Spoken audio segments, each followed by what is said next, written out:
महाराष्ट्रातल्या अनेक भागात पिण्याच्या पाण्यासाठी वणवण करावी लागते आहे। जर जूनही कोरडा गेला तर भयंकर स्थिती उद्भवण्याची चिन्ह आहेत।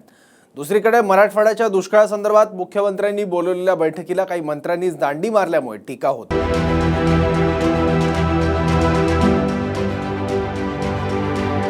एकीकडे दुष्काळाच्या झळांनी लोकांचे हाल होत आहेत आणि दुसरीकडे दुष्काळाच्याच बैठकीला 8 पैकी 5 पालकमंत्री दांडी मारतायत। काही परदेशात आहेत, काही परदेशाला जाण्याच्या तयारीत, तर काही मंत्री देवदर्शनाला रवाना झाले आहेत। नांदेडच्या मुखेडमध्ये पाणी टंचाईनं चाऱ्याचा तुटवडा झालाय, परिणामी दूध उत्पादन घटलंय। पाण्यामुळे दुधाचं प्रमाण कमी झालेलं आहे। अगोदर 15 लिटर निघत होतं, आज 7 लिटरवर आहे। 5 म्हशी असून सुद्धा 15 लिटर होत होतं, पण आता 7 लिटरवर आहे। फक्त पाण्याचा फरक आहे। कुठे 2 हंडे भरून पाणी मिळण्यासाठी 3-3 तास वाट पाहावी लागते। आम्ही इथून तिथून पाणी आणायलो। आम्ही शाळेवर काम करतो तर आम्हाला डोक्यावर पाणी आणून लेकराला पाणी पाजावं लागते का की आम्हाला पाणी नाही। आम्हाला पाणी व्हा। कलेक्टर सर आमच्या गावाला येऊन आमच्या गावाची समस्या दूर करा, याच अपेक्षा आहे सर आमची।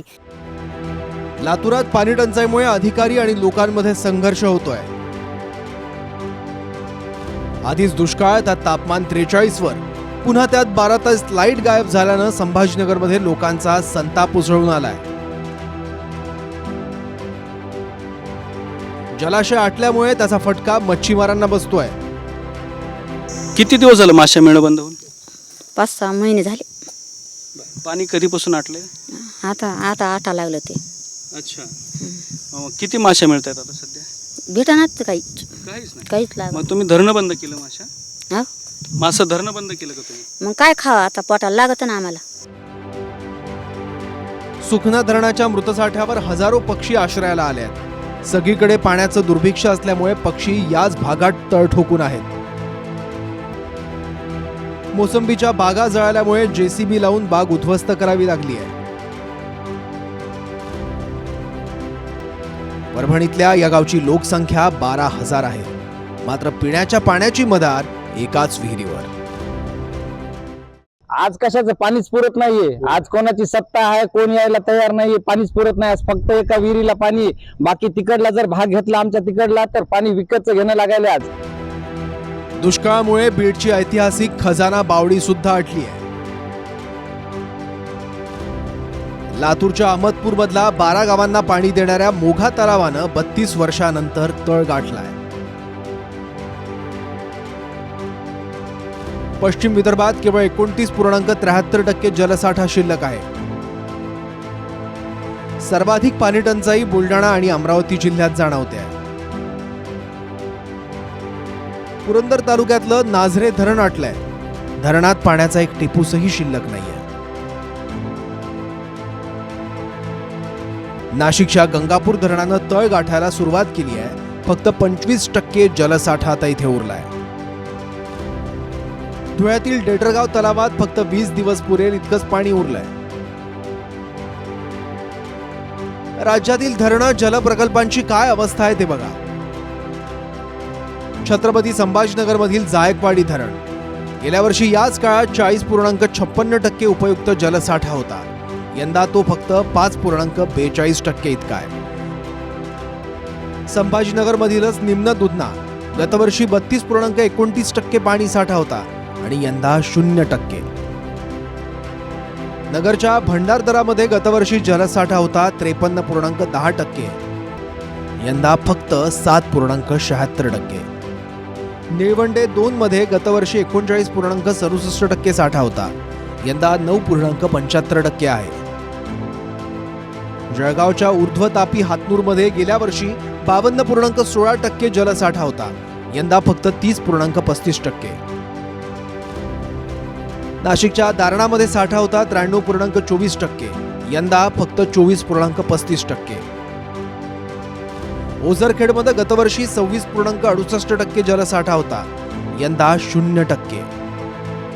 नीरा देवधर गतवर्षी 22.1% जलसाठा होता, यंदा फक्त 8.33%।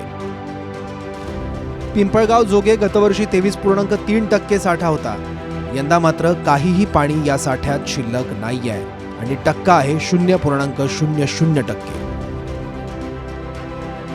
सोलापूरमधील उरमोडी गेल्या वर्षी 40.25% पाणी साठा होता, यंदा आहे फक्त 6.6%. मराठवाड्यातील दुष्काळासंदर्भात मुख्यमंत्री शिंदेंनी छत्रपती संभाजीनगरमध्ये मंत्र्यांची ऐनवेळेस बैठक बोलावली. बुधवारी 22 तारखेला रात्री 11:30 वाजता SMS-द्वारे बैठकीचे निरोप धाडले गेले. मात्र इतक्या महत्वाच्या बैठकीत मराठवाड्याचे 8 पैकी तब्बल 5 पालकमंत्री गैरहजर राहिले. धक्कादायक म्हणजे दुष्काळाच्या बैठकीला बीडचे पालकमंत्री आणि खुद्द कृषी मंत्री धनंजय मुंडेच गैरहजर होते. माजी कृषी मंत्री आणि हिंगोलीचे पालकमंत्री अब्दुल सत्तार गैरहजर. ज्या जिल्ह्यात बैठक झाली त्याच संभाजीनगरचे पालकमंत्री संदीपान भुमरे गैरहजर. त्यांच्या गैरहजेरीमागे आजारपणाचं कारण सांगितलं गेलं. जालन्याचे पालकमंत्री अतुल सावे गैरहजर आणि परभणीचे पालकमंत्री संजय बनसोडे गैरहजर होते. कृषी मंत्र्यांचा जिल्हा हा दुष्काळाच्या दृष्टीनं अनेक गंभीर जिल्ह्यांची जी यादी आहे त्याच्यामध्ये येतो आणि मुख्यमंत्र्यांच्या मिटिंगला तेही हजर नव्हते. मला माहीत नव्हतं, तुमच्याकडनं ऐकलं. हे आणखीन सिरियस आहे. या सगळ्या प्रश्नाकडे कशा पद्धतीनं मंत्री बघतात ह्याची ही उदाहरण आहे. माझी मुख्यमंत्र्यांना विनंती आहे की हे पॉलिटिकलाइज आम्हाला करायचं नाही. आपण गांभीर्याने या प्रश्नाकडे बघावं आणि या पद्धतीचं दुर्लक्ष तुमच्या सरकारांच्याकडून होत असेल तर त्याची नोंद तुम्ही घेतलेली आहे आणि करेक्टिव्ह ॲक्शन घेतलेले आहेत हे आम्हाला दिसेल असं करावं.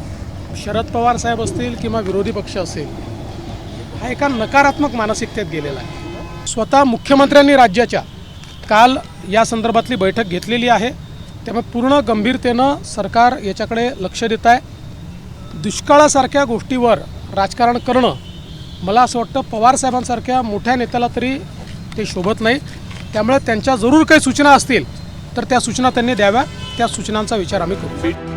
हिंगोली जिल्ह्यात 11 लाख लोकांना दुष्काळाच्या झळा बसल्या आहेत. मात्र पालकमंत्री अब्दुल सत्तार परदेशवारीला गेले आहेत. चर्चेनुसार कृषी मंत्री धनंजय मुंडेही परदेशात जाण्याच्या तयारीत आहेत.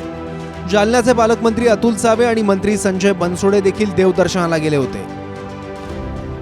बैठकीला हजर असणाऱ्यांमध्ये मुख्यमंत्र्यांसमवेत धाराशिवचे पालकमंत्री तानाजी सावंत, नांदेडचे पालकमंत्री गिरीश महाजन, जळगावचे पालकमंत्री गुलाबराव पाटील आणि विरोधी पक्षनेते अंबादास दानवेंची हजेरी होती.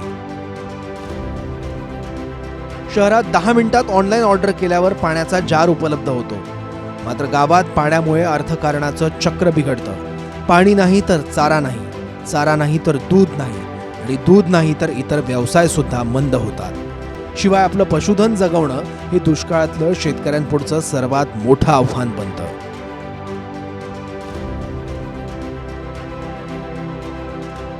संजय सरोदे, TV9 मराठी, छत्रपती संभाजीनगर.